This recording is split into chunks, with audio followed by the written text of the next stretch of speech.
வாழ்க வையகம், வாழ்க வையகம், வாழ்க வளமுடன். குரு வாழ்க, குருவே துணை. ஆசான் அருட்தந்தை வேதாத்ரி மகரிஷி அவர்கள் நம்மோடு சுக்குமமாக நிறைந்து நம்மை வழி நடத்துவாராக. அனைவருக்கும் இனிய காலை மாலை வணக்கங்கள். நல்லதொரு துரியாதீத்த தவத்தை நமக்கு வழிநடத்திய ஞானாசிரியர் அருள்நிதி பூர்ணிமா அம்மா அவர்களுக்கு மனமார்ந்த நன்றிகளும் வாழ்த்துக்களும். இன்றைய ஞான களஞ்சிய பாடல் நான் என்பது அறிவு சிவம் என்ற தலைப்பிலே மகரிஷி அவர்கள் கொடுத்துள்ள பாடல். ஆன்மீக துறையினிலே அறிவு உயர் பண்பில் அதை காட்ட குறிப்பிட்ட குணங்கள் இயல்பாகும். நான் என்பது அறிவென்றும் அதுவே சிவம் என்றும் நல்ல ஒளி உள்ளுணர்வு உண்டாகும். நன்றி உணர்வு உண்டாம். தான் தனது எனும் முனைப்பு பேராசை சினமும் தணிந்துவிடும். அழுக்காறு அறவே விலகி போகும். வான்காந்தம் உடல் காந்தம் மதித்து அறம் ஆற்றும் வல்லமையும் வள வாழ்வும் சித்தியாகும் அறிவீர் என்கிறது இந்த கவிதை. ஆன்மீகம் என்ற தலைப்பில கொடுத்துள்ள பாடல்களில் ஒன்று. மனவளக்கலை பயிற்சியை கொடுக்கக்கூடிய ஒரு சான்று, அதுதான் இந்த பாடல மகிழ்ச்சி குறிப்பிட்டிருக்காங்கன்னு சொல்லலாம். ஒவ்வொரு போன வாரம் முதல்ல பார்க்கக்கூடிய பாடல்கள் எல்லாமே மகிழ்ச்சி குறிப்பிட்டது. இந்த பயிற்சிகளை பெறும்போது, இதை நமதாக்கி கொள்ளும் போது நம்மிலே நடக்கக்கூடிய மாற்றங்கள், தவத்தினால் கிடைக்கக்கூடிய பயன்கள், அதனுடைய மதிப்பு, இப்படி ஒன்றொன்றாக பார்த்துட்டு வந்தோம். அதற்கு அடுத்தபடியாக இந்த ஆன்ம இயம் அப்படின்னு சொல்லுவாங்க. நமக்குள்ளே இருக்கக்கூடிய இறைவனை அந்த ஆன்மாவா இறைவனாக இருக்கின்றது என்பதை உணரக்கூடிய நெறி ஆன்மீக நெறி அப்படின்னு சொல்லுவாங்க. அந்த ஆன்மீக நெறிய அடைந்தவர்களுக்கென்று ஒரு அடையாளம் இல்லையா? இப்ப எந்த ஒரு கலையை கற்றாலும் அவங்க அந்த செயலை செய்யும் போது அந்த கலையை முழுமையா கற்றிருக்காங்க அப்படிங்கிறதுக்கான வெளிப்பாடு அங்க தெரியும் இல்லையா? இப்போ ஒரு சிற்பக்கலை கற்றுக்கிட்டவர் இருக்கலாம். அப்ப அவர் செய்யக்கூடிய சிற்பத்தை செய்யக்கூடிய அந்த வேலையில அவருடைய கல்விக்கான அத்தனையும் வெளிப்படும். எப்படி ஒரு கலை அப்படின்னா அதுல இருந்து ஒரு சில ஒழுங்குமுறைகள் இருக்குமோ, அந்த ஒழுங்குமுறைகளுக்கு ஒப்பதான் அவருடைய சிலை வடிக்கும் கலை அமைந்திருக்கும். இப்படி எந்த கலையை வேணா எடுத்துக்கலாம்.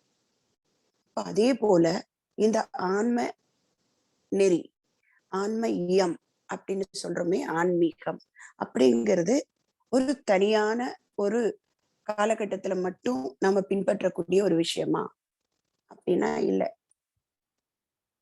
மற்ற கலைகள், மற்ற விதமான கல்விகள் அந்தந்த காலகட்டத்துல நாம அதை பயன்படுத்துறோம். அதனுடைய வெளிப்பாடு நம்முடைய செயல்ல தெரியுதுன்னு சொல்லலாம்.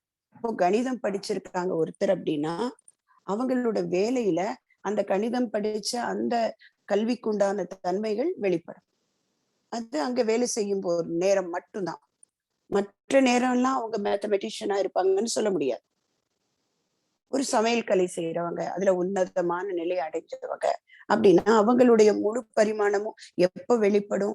அவங்க ஏதோ ஒரு சமையல் குறிப்பு சொல்றாங்க, இல்ல ஒரு உணவை தயார் பண்ணி காமிக்கிறாங்க அப்படின்னா அதுல அவங்க கற்ற கல்வி வெளிப்படும். ஆனா இங்க இந்த ஆன்மீக நெறி என்று சொல்லக்கூடிய, அதுலயும் குறிப்பா மகரிஷி நமக்கு கொடுத்த பொக்கிஷம், இந்த மனவளக்கலை பயிற்சியை நமதாக்கி கொண்டிருக்கக்கூடிய ஒவ்வொருவருக்குமான அடையாளம் என்ன அப்படின்னு இந்த பாடல்ல சொல்றாங்க. இந்த குறிப்பிட்ட குணங்கள் அவர்களிடம் இருக்கும். அந்த இறை உணர்வு பெற்றதற்கான அடையாளங்கள் அவர்களுடைய செயல்பாடுகள்ல வெளிப்படும். நான் என்பது அறிவென்றும் அதுவே சிவம் என்றும் நல்ல ஒளி உள்ளுணர்வு ஆகும். இப்ப இறைநிலையை உணர்ந்து இந்த நான் யார் என்பதற்கான விடை தெரிந்து பிரம்ம ஞானத்தை உணர்ந்த ஒருவருடைய செயல் எப்படி இருக்குங்க? எந்த ஒன்றிலும் தனக்கோ பிறருக்கோ தற்காலத்திலோ பிற்காலத்திலோ உடலுக்கோ உணர்வுக்கோ ஊறு விளைவிக்காத வகையில் வாழ்க்கை அமையும். ஏன்னா எல்லாவற்றையும் அந்த நுண்மான் நுழைப்புலம் கொண்டு பார்ப்பாங்க. அந்த நுண்மான் நுழைப்புலம் இல்லான் எழில்நலம் மண்மான் புனைபாவை ஏற்றுன்னு சொன்னாரே வள்ளுவர். அப்படி ஒரு பொம்மையாக வாழாமல் இந்த வாழ்க்கைய இதமாக வாழக்கூடிய மனிதன் இந்த முதல்ல நான் யார் என்பதற்கான விடை உணர்ந்து கொள்வார்கள். அடுத்தது கர்மயோகத்தில் முக்கியமாக மகரிஷி கொடுக்கக்கூடிய நன்றி உணர்வு உண்டாகும். இந்த பிறவிக்கான நன்றி, இந்த பிறவியில ஒவ்வொன்றையும் பெற்று அனுபவித்து உயர்ந்து வாழ்ந்துட்டு இருக்கோமே, அதற்கான நபர்களின் மேல் நன்றி உணர்வு உண்டாகும். தான் தனது என்னும் தன்முனைப்பு பேராசை சினமும் தணிந்துவிடும். இப்ப அந்த அடையாளம் என்ன? அவர்களுக்கு எந்த இடத்திலும் ஆணவம் ஒரு கணமேனும் வராது. தான் தனது எனும் முனைப்பு பேராசை சினமும் தணிந்துவிடும். அது நற்குணங்களாக, பொறுமையாக, அளவோடு இருக்கக்கூடிய ஆசையாக, மற்றவர்களை மதிக்கக்கூடிய பாங்காக அவங்க ஒரு அடையாளமாக இருப்பாங்க. ஒரு ஐக்கான் அப்படின்னு சொல்றோம் இல்லைங்களா? அப்போ மனவளக்கலையை கற்றவர்கள், இந்த ஆன்மீக அறிவு பெற்றவர்கள் எந்த இடத்திலும் தன்முனைப்பின் பயமாக மாட்டார்கள். பேராசைக்கு தன்னை அர்ப்பணிக்க மாட்டார்கள். குணமெனும் குன்றேறி நின்றார் வெகுளி கணமெனும் காத்தல் அரிது என்ற வள்ளுவத்துக்கு மகரிஷி சொல்லுவாங்களே பொருள், ஒரு கணம் கூட அவங்க அந்த சினத்திடம் தன்னை ஒப்படைக்க மாட்டார்கள். பொறுமை என்பது இயல்பாக அவருடைய இயல்பான குணமாக இருக்கும். அது மட்டுமல்ல, இந்த உடல் விஞ்ஞானம் உணர்ந்தவர்களாக இருப்பாங்க. இந்த உடல்ல உள்ளே ஓடிக்கொண்டிருக்கக்கூடிய ஜீவகாந்தம் அது எப்போதெல்லாம் பொருட்களோடு மோதுகிறதோ அப்போதெல்லாம் நம்மை இணைத்துக் கொள்ளக்கூடிய வான்காந்தம். வான்காந்தம் உடல் காந்தம் மதித்து அறமாற்றும் வல்லமையும் வளவாழ்வும் சித்தியாகும்.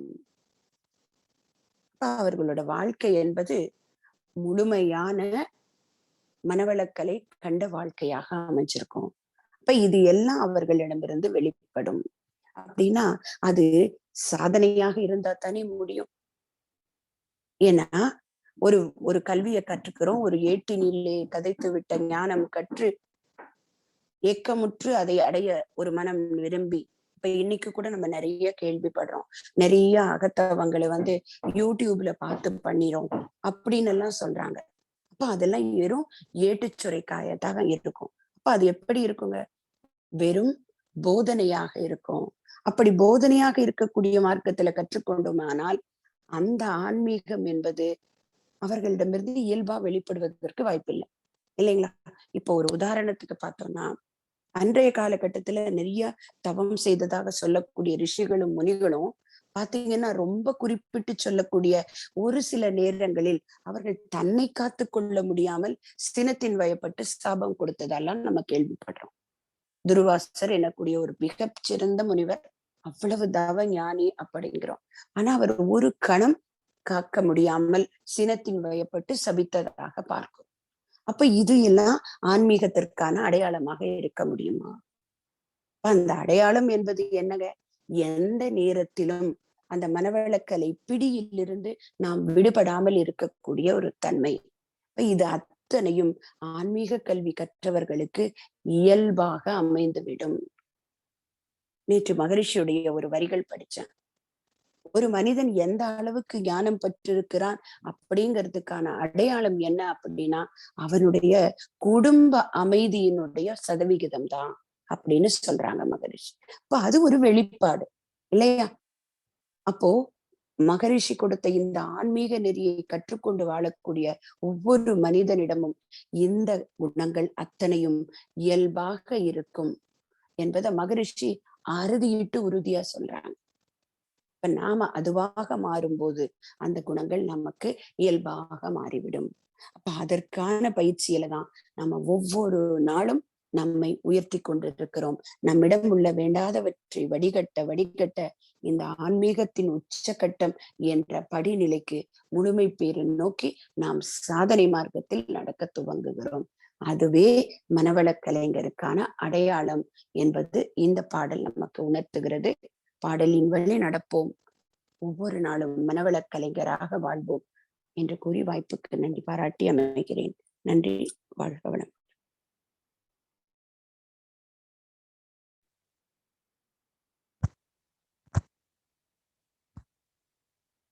Today's poem, I'll read the poem.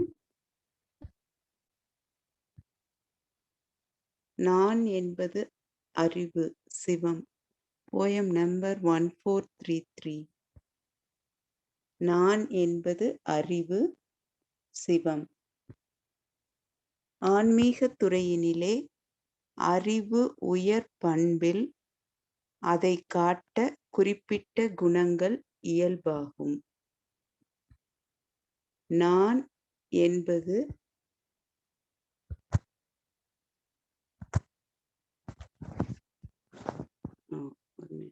one minute, sorry. நான் என்பது அறிவென்றும் அதுவே சிவம் என்றும் நல்ல ஒளி உள்ளுணர்வாம் நன்றி உணர்வு உண்டாம். தான் தனது எனும் முனைப்பு பேராசை சினமும் தணிந்துவிடும். அழுக்காறு அறவே விலகிப்போம். வான்காந்தம் உடல் காந்தம் மதித்து அறம் ஆற்றும் வல்லமையும் வள வாழ்வும் சித்தியாகும். அறிவீர். Be blessed by the divine. Aspirants, you can come forward and share your views regarding this poem. Be blessed by the divine. Amma Purnima Amma, you want to start with sharing your views? Yes, Amma. Be blessed by the divine. Thank you, Amma. In this poem, explains about when we are in the spiritual path, we may find changes in us naturally. The changes are we understand who am I and realize the divinity is everywhere in everything. So automatically love and compassion start blooming. Gratitude will be raised, ego will reduce, greediness, anger, and possessiveness to change to contented mind, patience, and charity. Understand the biomagnetism, and we can use in our each and every deeds. We will not waste the biomagnetism, and we will live your life in proper way. Thank you, Amma. Be blessed by the divine. Thank you, Amma. Be blessed by the divine. That's really a very clear explanation, Amma. So we'll be very aware in utilizing our biomagnetism when we are following this meditation practices, and when we realize the real truth of the divinity. Be blessed by the divine. Thank you, Amma.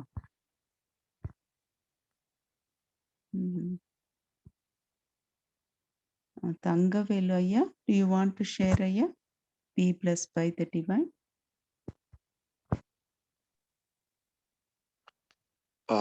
Thank you, Amma. Be blessed by the divine. I think Purnima Amma explained it so well. I don't think I have anything new to say.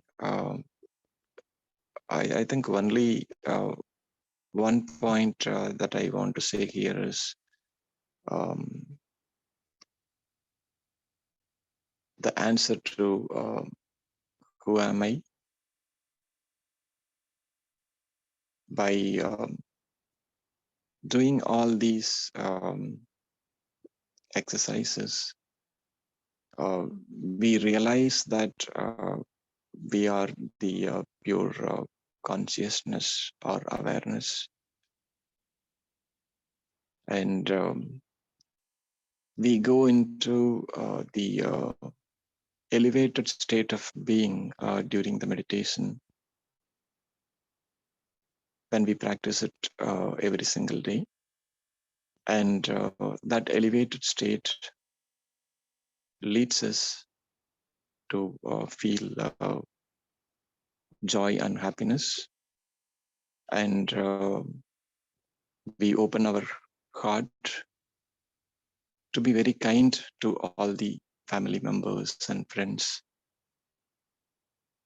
to the best extent possible. And we also realize that everyone is part of the divinity. So we start to respect them in a better way and respect their thoughts and respect their actions without reacting, whether it is positive or negative. So we start to accept everyone and transform as a better human being. Thank you, Amma. Be blessed by the divine. Thank you, Aya.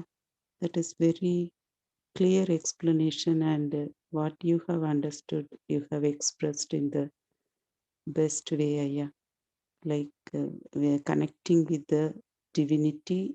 So through that, we are getting that kindness. So we'll be reacting with the family members by expressing with kindness and giving respect to everyone, their thoughts, deeds, everything as it is, accepting as it is. All these qualities will develop within us when we practice the meditation regularly. Very nice, Aya. Be blessed by the divine. Thank you, Aya. Amma, Shanti Ji, Amma, do you want to share, Amma? Be blessed by the divine. Both of them have told nicely. Anyway, I tell my understanding. Here, the divine state is a consciousness that is present in every individual, which means the I, the absolute. I am the consciousness. I am the absolute. We say as Aham Brahmasmi. And this, the absolute is present, omnipresent, and it is present in all the things that is living and non-living. So according to the Ellam Valla Devam, that is, if we forget this divinity, we become small. If we think about the divinity in ourselves, we become big. So when we realize this, we become one with the God. So by doing meditation, we realize the divinity in ourselves. And here we develop the good qualities like, that is the ego, which is present, that is, it has two H, that is Tan and Tan, the aggressiveness and possessiveness goes away. And then the desire has become contentment. And then the anger has become into the patience. All these good qualities comes with us when we realize the divinity in ourselves and on all the people around us, and we respect all them. And then the biomagnetism, and this leads to that is Aravarke, that is Urkam, Kadame, and Higai, and we lead a spiritual way of life if we understand this divinity. So in Tirumandram also they says that is Anbum Sivam Irendenber, Anbe Sivamanadarum Arihilar, Anbe Sivamanada Arum Arindapin, Anbe Sivamai Amandiru Tare. So this is according to Tirumandram. Thank you, Ma, for this opportunity. My understanding, Ma. Be blessed by it. Thank you so much, Amma. Be blessed by the divine. That's very clear explanation you have shared, Amma, which will be very helpful to every one of us. like the ego will vanish when we practice this regularly, like our sky practices.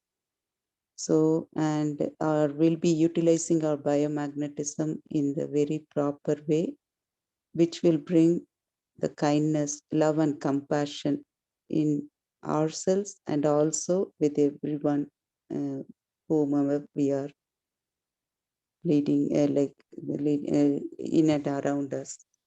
With everyone, we'll be showing that, Amma. Thank you so much, Amma. Be Thank blessed you. by the Anandi, Amma. Be blessed by the divine, Amma. Is it possible, Amma, for you to share, Amma?